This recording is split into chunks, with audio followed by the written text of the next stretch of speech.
Bonjour Nathalie. Bonjour Karine. Dis donc, il y a encore du boulot. Hein.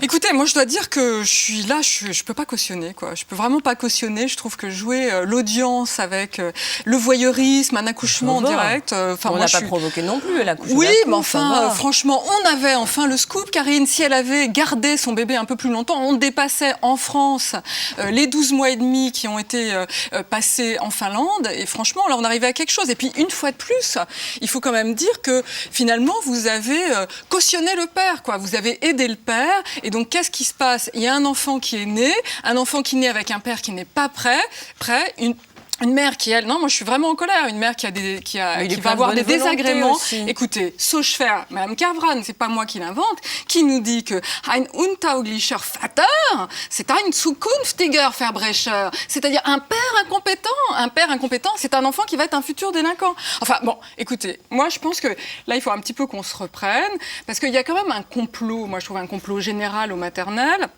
On parle toujours des pères et on se sert du fait de parler des pères pour en remettre sur la mère qui a tous les torts, pour faire le procès des femmes. Je ne sais pas si vous êtes d'accord. Non mais attendez, on a quand même entendu là tout à l'heure la femme qui surcouvre son petit, la femme française qui confond la thalassothérapie et la psychothérapie. C'est un peu vrai. Non, je suis désolée. La réalité, elle est tout autre, et toutes les études le disent. La femme française, elle aime le tricot. La femme française, elle aime les fourneaux. La femme française, elle aime ses lolos. Enfin, la femme française, Karine, tout ça, c'est pour les abdos. Et ça, c'est pour qui? C'est pour monsieur. C'est pour Coco. Donc, il faudrait qu'on garde des tâches ménagères à la maison pour avoir un corps exactement. svelte. Alors, attendez, il y a même une étude qui est sortie en Angleterre. Écoutez, ça, c'est très intéressant.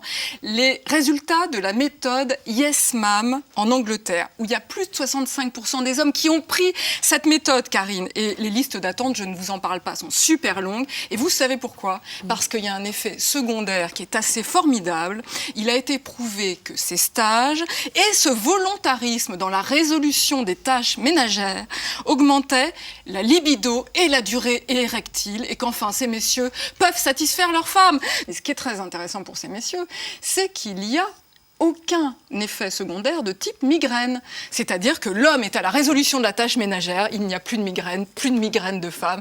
Et ça, c'est le grand bonheur. Donc vous êtes bien d'accord avec notre grande discussion, vous êtes pour ce stage. Je comprends rien en fait aujourd'hui. Mais écoutez, je suis pour ce stage, mais enfin, il faut quand même reconnaître que la femme française, c'est quand même la femme bien dans son corps, qui sait cultiver sa féminité, le charme, enfin, toutes choses que nous défendons nulle à la aussi. maison. Mais pas du tout, mais comme vous m'avez cru. Mais vous adorez ça? Je savais, je ne Une fais maîtresse de la maison? télé. Parce que maîtresse, je savais, mais de maison, je ne savais pas. Vous voyez, comme quoi, il faut se méfier de l'eau qui dort. C'est ce qu'il faut retenir de cette grande discussion. Et puis, il y a une autre initiative qui a été prise, c'est une grève en Finlande, une grève générale. Alors là, on a eu 99,8% des femmes qui se sont mis en grève totale. Et vous savez ce qui s'est passé? Chute du PIB. Ah, mais grève de tout. Grève des enfants, grève du travail, grève de tout, des tâches ménagères, la totale. Plus une femme, elles étaient toutes tranquilles, dans un transat, dans un transat avec des couvertures. Il faisait un peu froid évidemment, mais on en est à une chute de PIB, produit intérieur brut, qui a été tellement forte que tous les hommes, là un chiffre de 99,8 aussi, à l'équivalent des femmes, qui se sont donc mis aux tâches ménagères. C'est vrai que la grève, c'est à réfléchir. Alors des livres maintenant pour vous accompagner sur ce sujet. Alors on va commencer par le livre du docteur Nolwenn Lebruze, qui a sorti ce livre Homo Elephantus, ses premiers pas. C'est sorti aux éditions Aux Quêtes Pratiques. Et là, c'est un livre très intéressant, puisqu'on sait qu'aujourd'hui, nos enfants restant plus de 9 mois, ils sont un petit peu comme les mammifères, ils sortent, ils sont prêts. Il y a un chapitre très intéressant sur les vitamines. Pour choisir d'avoir un enfant plutôt artisan, ou alors un enfant plutôt chef d'entreprise, à vous de choisir, il sort, il est fait. Vraiment une méthode très complète pour vous dire, voilà, j'ai 15 mois, si on pouvait enfin dépasser ce terme et aller même, voyez, à 18 mois de grossesse, on aurait enfin l'enfant parfait, l'enfant rêvé, l'enfant on aurait imaginé. Le temps de s'y préparer en tout cas. Alors je continue avec Nelly Le Bolloc. Alors on est sur un angle plus psy ici avec Qu'il se démerde, aux éditions Mi-Chapon. Qu'il se démerde, et alors ça c'est assez bien vu, c'était donc une femme qui s'est dit que devant la réticence des hommes à aller vers la tâche ménagère, la tâche familiale, il fallait donc inventer une méthode éducative qui permette de libérer enfin la femme. Plus rien à faire, les gosses font tout, plus de limites à mettre, plus d'autorité, c'est la grande liberté. Et surtout, ce qui est intéressant, c'est que c'est une méthode éducative sans aucune culpabilité, très important. C'est la préoccupation. C'est un roman ou c'est une vraie méthode éducative? Non, mais c'est une psy, Karine. C'est une méthode éducative. Ah non, mais moi je vous sors là du pur, du nouveau, enfin bref, des livres qui vivent avec notre époque. C'est ça. Et puis je termine avec Nathan Le Boiric, Naissance du troisième genre, La revanche des escargots. C'est sorti chez Erez. Alors ça, c'est une initiative un peu plus sociologique, vous voyez, Karine, comme livre. C'est une initiative d'adultes qui en avaient un petit peu marre de ne pas atteindre ni la mixité, ni l'équité, ni l'égalité. Ils sont donc allés voir les escargots pour définitivement abandonner toute connexion sexuelle. Donc ils sont allés voir cette communauté des escargots à Verneuil-sur-Terre, sous terre, excusez-moi, et là ils ont été complètement convaincus. Donc plus de sexe, plus de sexualité, ils ne font plus que baver.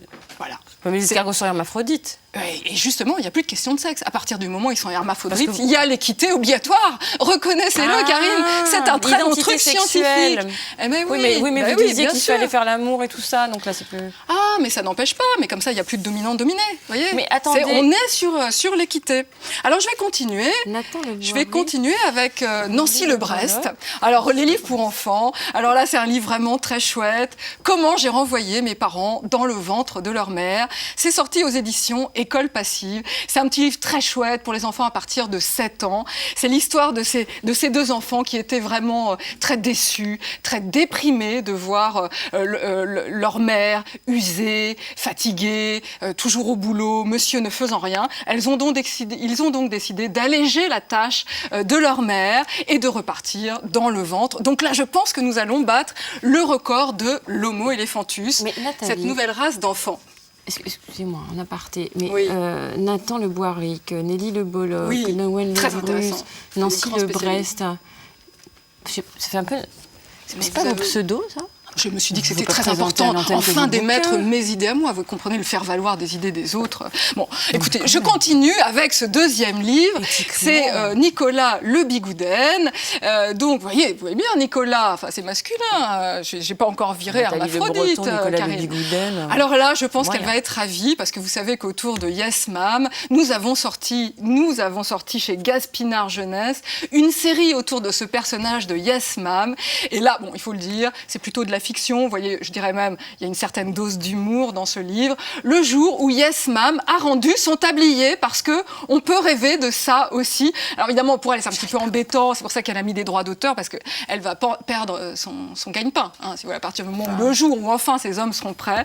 Et puis, alors très différent, vous allez trouver, c'est fini, bon, très vite en bibliothèque, Éduquer ses parents en 10 leçons, c'est un vieux livre poussiéreux, mais bon, ça nous rappellera une époque bientôt révolue, bien sûr, Nadine Le Finistère. Merci Nathalie. Alors, appel à témoins, votre bébé a horreur du caviar. C'est un problème. Pourtant, vous êtes persuadé que c'est bon pour lui, pour son alimentation. Simplement, il ne veut pas l'avaler. En même temps, c'est un petit peu compliqué parce que ça bouche la tétine. Donc, venez nous parler de ce calvaire et de ce que vous pouvez faire justement pour arriver à le séduire avec le caviar dans le biberon. Vous avez un chien, vous y êtes très attaché. Il vous a supplié d'assister à votre accouchement. Seulement, voilà, il y a quelques réticences du côté du staff médical. Bon, évidemment, il y a des questions d'hygiène. On a beau avoir inventé la Charlotte pour chien et les pâtières pour chien aussi. En fait, il y a une grosse résistance du côté médical. Venez expliquer un coup de gueule parce que c'est un vrai désarroi. Projet de naissance. C'est un vrai désarroi. Vous êtes un peu agressive aujourd'hui. Et alors, sevrage, vous allaitez votre mari et vous n'arrivez pas à le sevrer. Et cas classique, il s'y refuse. Alors, qu'est-ce que vous faites? Est-ce que vous lui donnez encore un petit peu ce plaisir, ou alors au contraire, vous en avez vraiment ras-le-bol et là vous dites non, ça y est, il faut faire preuve d'autorité. Donc, une épreuve difficile à vivre, le sevrage de votre mari. On attend votre témoignage. Merci Nathalie. Tout de suite, place aux enfants. Eux aussi ont leur mot à dire sur les sujets qui les concernent. Et juste après, on va retrouver Charlie Guerrier avec des objets de puériculture.